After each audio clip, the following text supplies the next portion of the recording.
তাকওয়া অবলম্বন করা লাগবে। কি অবলম্বন? তাকওয়া অবলম্বন করা লাগবে।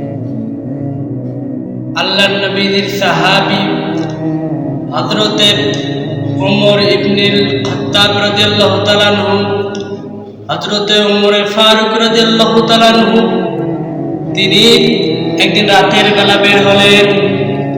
রাতের বেলা বের হওয়ার পর তিনি যে রাস্তা দিয়ে যাচ্ছিলেন সে রাস্তার মধ্যে একটা মাতালের সাথে দেখা হলো। মাতাল মদ পান করে রাস্তার মধ্যে হাঁটতেছে।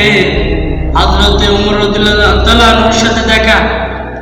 ওমর রাদিয়াল্লাহু তাআলা আনহুকে দেখে ওই মাতালের মাথা ভালো হয়ে গেছে।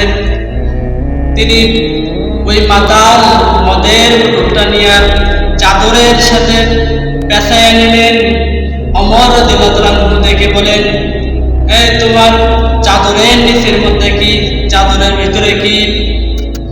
এই মাতাল তো ভয় পেয়ে গেছে, যদি আমি বলি মদ, এখানে আমার কল্লা মোল্লা ভরে ফেলবে। মুসলমান কান খারাপ করে কথাগুলো শ্রবণ করেন। আমিরুল মুমিনিন খলিফাতুল মুসলিমিনের ভাই সে চাদরের মধ্যে মদের বোতল লুকায় রাখছে।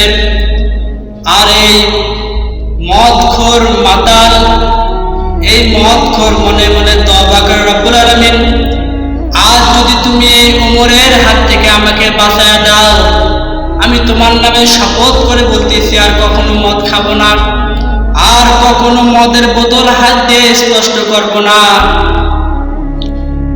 এইরকম যখন নিয়াত করলো, এরকম তওবা করলো, এই তওবাটা আল্লাহ তাআলা রব্বুল আলামিন কবুল করে নিলেন।